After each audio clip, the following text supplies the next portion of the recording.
Hello, welcome, and thanks for joining us. This is TJF Talks, the podcast. I'm Khris. I'm Chita, and today on the podcast, we invite notables to talk jazz, the life, the music, the vibes, and anything else that comes up. Yes, we call that improvisation. Oh, yeah. And today we interview a jazz educator, composer, drummer, and music shapeshifter, none other than Arthur Vint. Now, Arthur opened the Century Room Jazz Club in 2022. He's also been on the faculty of the University of Arizona since 2020, teaching jazz drum set. Before that, he lived in New York City and worked at the Village Vanguard for over 10 years. He's played on and recorded for over 40 commercially released albums, and he's toured all over the world and with several different groups. Truly an amazing musician, amazing person, and just a great person to have here on the podcast. And he did tell us about some amazing, interesting foods that he likes, which is kind of fun. Of course, you have to talk about his mustache. But the more important thing is that he even tried to teach me how to play drums. Really? But he did. I got it. You'll find out. Also, he has just some really cool secret stories to tell about the Vanguard. Oh, I look forward to listening. It'll be good. So on with the show. Welcome. Thank you for joining us, Arthur. We'd like to start off with something called improvisations. Okay. Which is a rapid riff with Khris. And instead of doing musical improv, we're going to do it verbally. And Khris will ask you a quick, short question. And then you get to wow us with your witty charm. Okay. All right. We'll have fun with this and see how it goes. So, first question. Why the drums? Ringo Starr.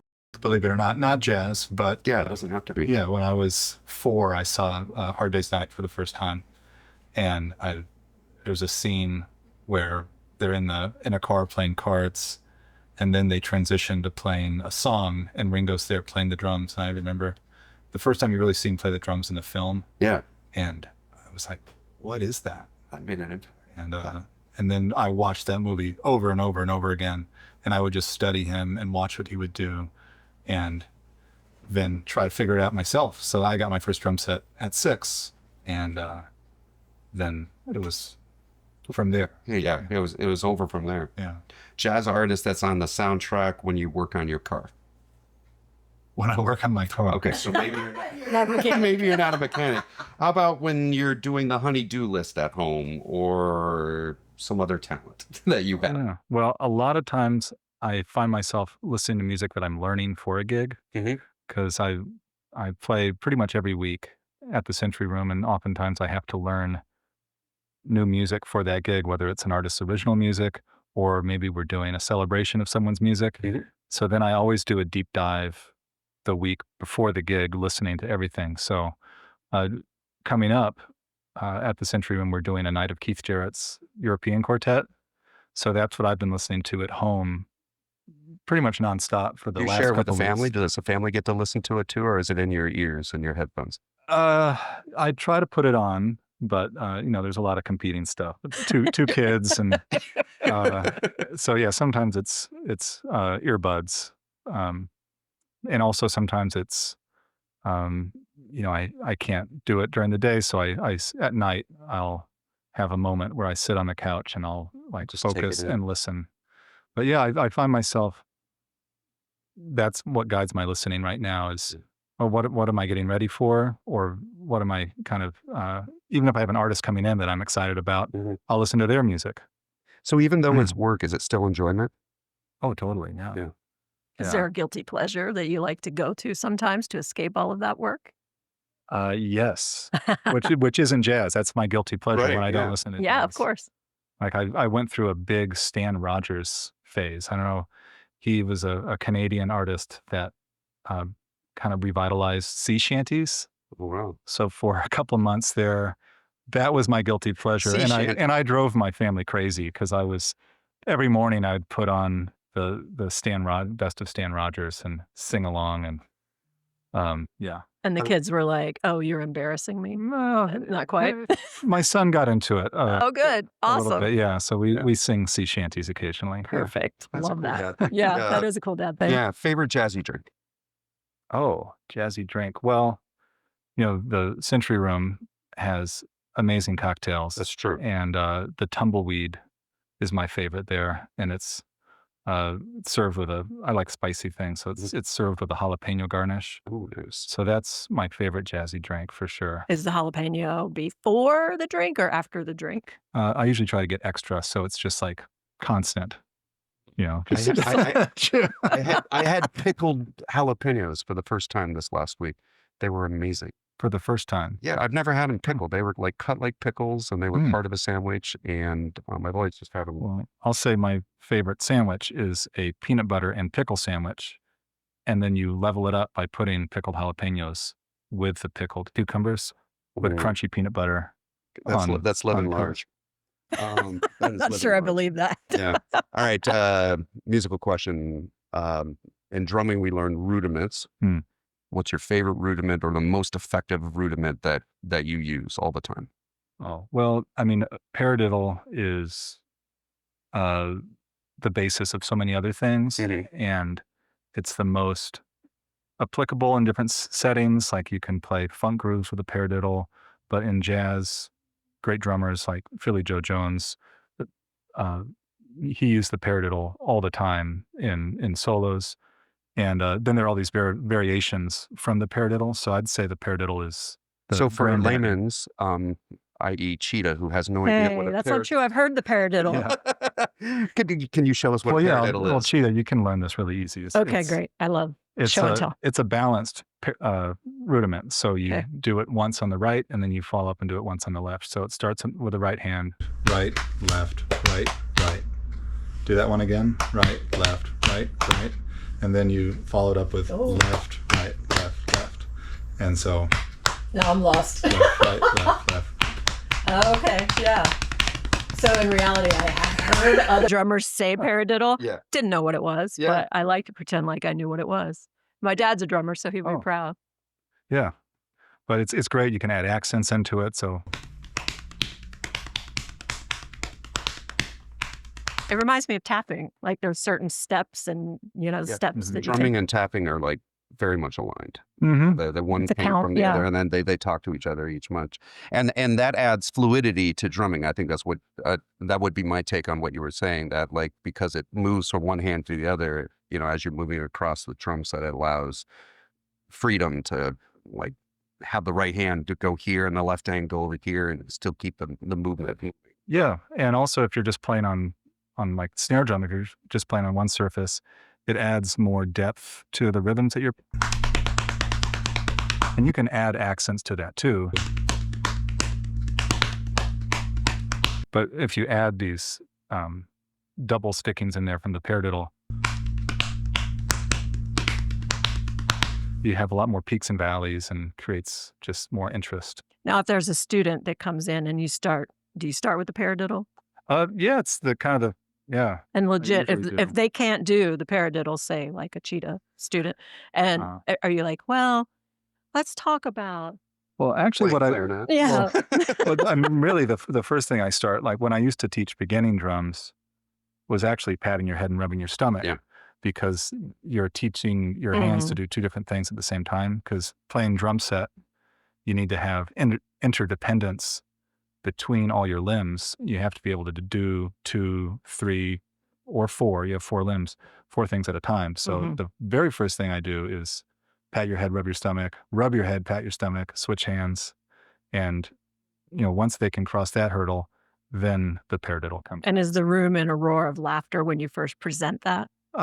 Usually eye rolling. Because people are like, but then they can't do it. And they're like, oh, that seems so simple. And then you try it and it's actually really difficult. They're like, wait, I was chewing gum on the way here, so I should be good chewing gum. And then once you can do that, then you can play, more complicated things on the drum set. So that's the first step, getting independence between your. Playing music, how long is too long for a set? I've seen some long concerts, and Paul McCartney is famous for playing 3 hours. Yes, 3.5 hours. When I was 12, my parents took me to see U2 play in Phoenix at America West Arena, and that was like 3 hour and 15-minute concert. Wow! But they were all hits, right. So it's when you have that many good songs, You kind of can go along. But as a player, and especially as a drummer, it gets physically exhausting. Right? Yeah, I mean, it's nice to have breaks in there. At the Century Rooms, we do 4 sets on Fridays and Saturdays. So we'll do a show at 6:30, and then the same band will play at 8:30. So that's 2 sets with a healthy break. Mm-hmm. And then the late night starts at 10:30, and they do a 10:30 and 11:30 set. So there have been weekends where I'm the drummer for both bands, the headline band and the late night band. So I end up playing 4 sets, meaning that I'm playing from 6:30 until 12:30. That's a lot. You feel tired. But there are breaks interspersed in there. There's got to be a mental exhaustion part of that too after a certain amount of time. Yeah, there is. But I think the perfect length for a set in a jazz club is 70 minutes. I think that you can build a set list that can have a very good I don't know what the word I'm looking for, but continuity. Continuity, but a flow. Yeah, it has a good flow where you can have like high energy songs, and then you play a ballad, and then you play a Latin song, and then you can end with something really exciting. The same peaks and valleys that you were talking about in your drumming with Paradiddles. Peaks and valleys. Peaks and valleys. That's key to the flow. But then concerts at a theater, the Rialto or the Fox, if a band played 70 minutes, I think the audience would be left wanting more. So then I think 90 minutes is really kind of the standard. A standard there. I think the space helps to indicate what is appropriate more so, right? Like you were saying, like the intimate jazz club, it feels better than 70 minutes. Well, and also from my time at the Vanguard and just clubs in New York, that was the standard. It was 70 minutes. A few clubs do 60-minute sets, like Smalls and Mesro. Those are 60-minute sets with 30-minute breaks, 60-minute set. But yeah, I like the 70 because it's kind of leaves the audience wanting a little bit more, maybe. And so we have an in-office bet, depending on, you said you play some long sets. The in-office bet is like, what part of your body goes numb first? My butt. From sitting. My money was on left cheek. Yes. Yeah, so. Yeah, because I mean that's especially if you don't have a comfortable drum throne, because there are drum stools and then there are drum thrones. Yeah. The throne is what you really want. Yeah. If you're going to be contoured.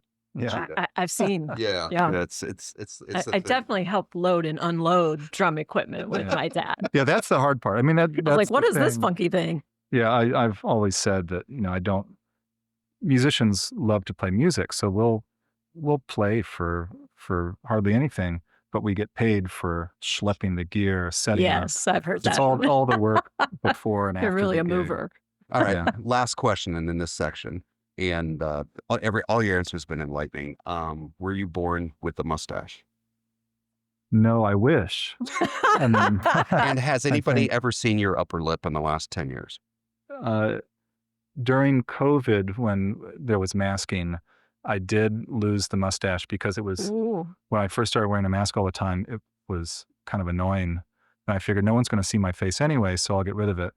And then, I was like, that is a mistake. So it came back immediately. And what did your wife think?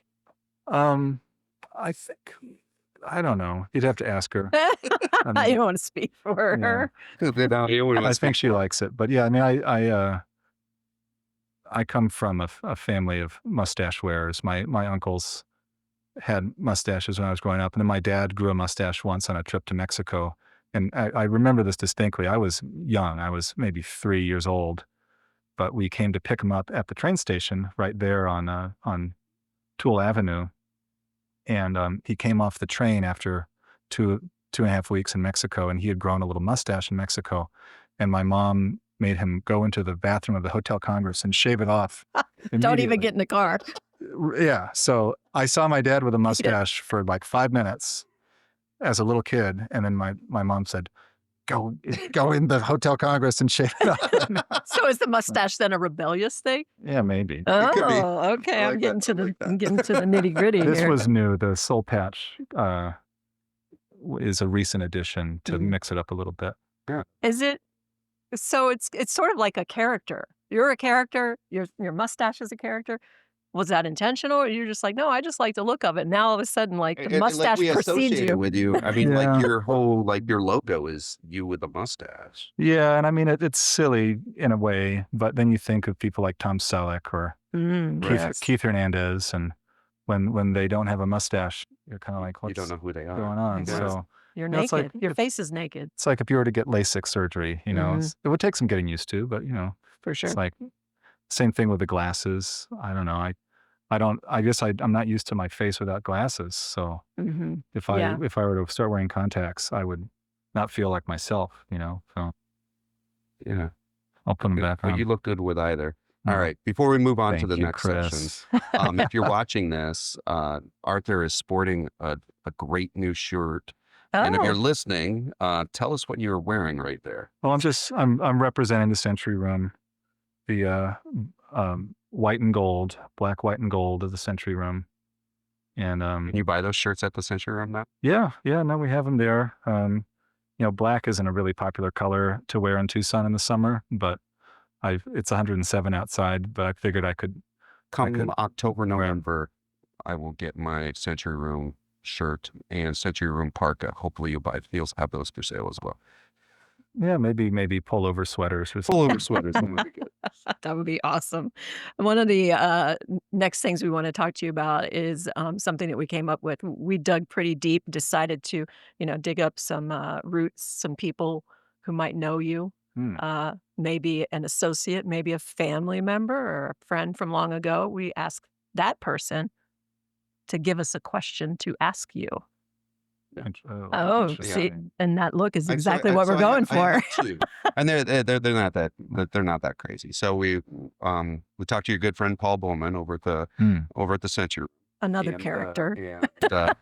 and asked him, like, what question would you want to know from Arthur? And he said, while you were working at the Village Vanguard in New York City, the world famous Village Vanguard, was there one moment for you out of the 10 years you were there that really stands out?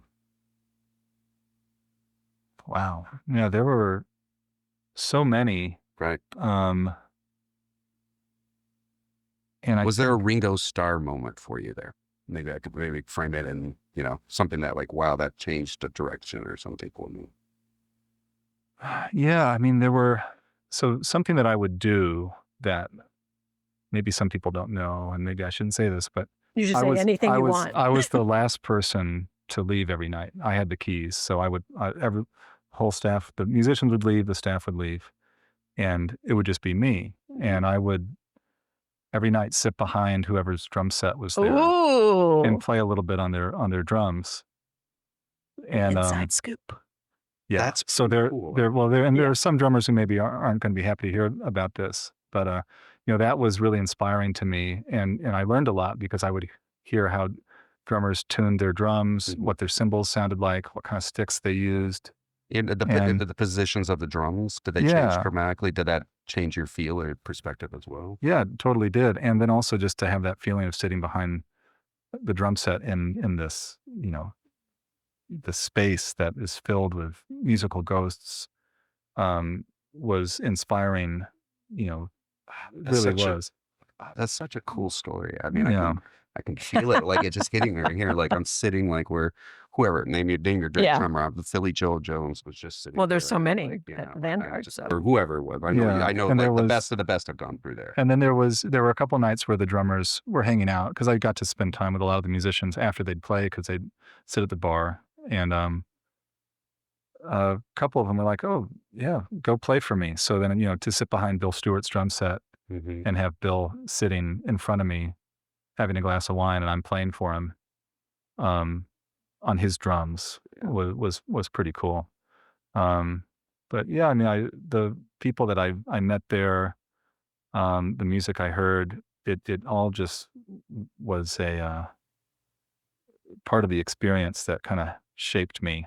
And I'm still in touch with the general manager there, who's a good friend of mine, Jed Eisenman, and Yeah.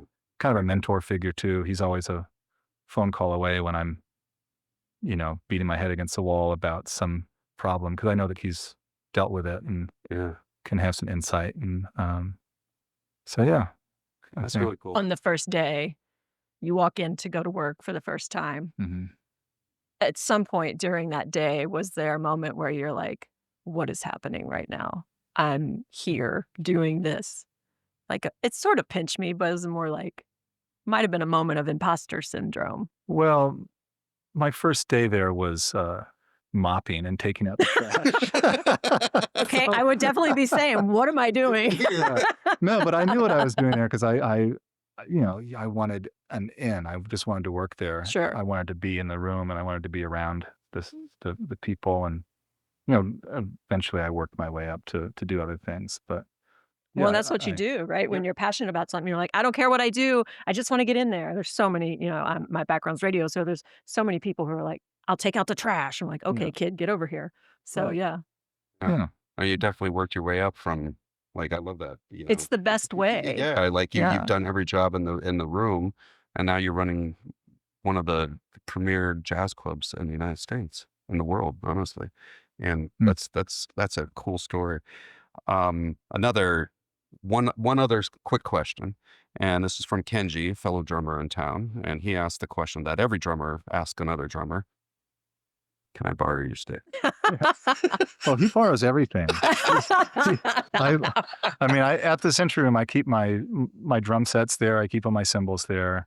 I keep my stick bag there. So he has free reign. All drummers that play at the Century Room do. I mean, we have a lot of amazing house equipment there. You do. Over the years, we've raised money to buy a piano. We have an organ there. I just purchased a 1963 Musser Century vibraphone. And we have a carved European bass, and these some of those purchases were facilitated through the Tucson Jazz Music Foundation. Mhm. The vibraphone was just purchased by my new nonprofit, the Sonora Arts and Music Initiative. Great. And then my drums, I just donated to the space. And yeah, they're all there for musicians to use so they can have access to the highest quality instruments. So it's not only the club just a cool vibe, and you walk in. It's one of the few spaces that I've walked into, and I've been in lots of jazz clubs where you just go, right? It just It is. settles It your is. breath. Yeah, it's Really. just Yeah. stunning. So not only is it just a beautiful space, it sounds great, but like you have the nicest equipment to afford musicians when they come, whether it's local or people coming from around the country or around the world. to Mhm. play in this space. The ambiance is good no matter what your seat is, whether you're um, just coming in to see what it is, or you're coming in to have drinks with a friend, or you're coming in to see the music. I feel like the entire spirit in the room is just amazing. And it sounds like what you're saying is it's the exact same way for a musician. Yeah, well, they come in, musicians who've never played there before, they come in through the stage door and then they go into the green room. And our green room is about the size of this room, right? Mhm. It's cozy, but the walls are just plastered with posters of all the musicians who've played there, autographed and inscribed them. And for especially young musicians, they're like, oh my God, my heroes have all played here. Yeah. And then for the established national artists, they're like, my friends have all played here, because they're peers with these people. Mhm. And then when they get on stage, they're like, wow, this piano feels great. Wow, this bass is great. So it makes me feel good to be able to provide that. Yeah. Because I was a touring musician and I've dealt with backlines and dealt with inhospitable venues also. And, we want to make musicians feel at home and feel appreciated. So when they come in and they're welcomed with all that, I think they like it. Wow, Awesome. that's amazing. Well, there's one last question that we always like to ask everybody, that I like to ask everybody when they come in here, and it's this: Why does live music matter to you, specifically live jazz music? Why does it matter? Well, I think it matters now more than ever with AI, which is kind of the Mhm. elephant in the room everywhere with a lot of stuff. Yeah, no matter what industry. Yeah, but AI can never do that. No. It can never provide. It has no emotion. Yeah, and it's not.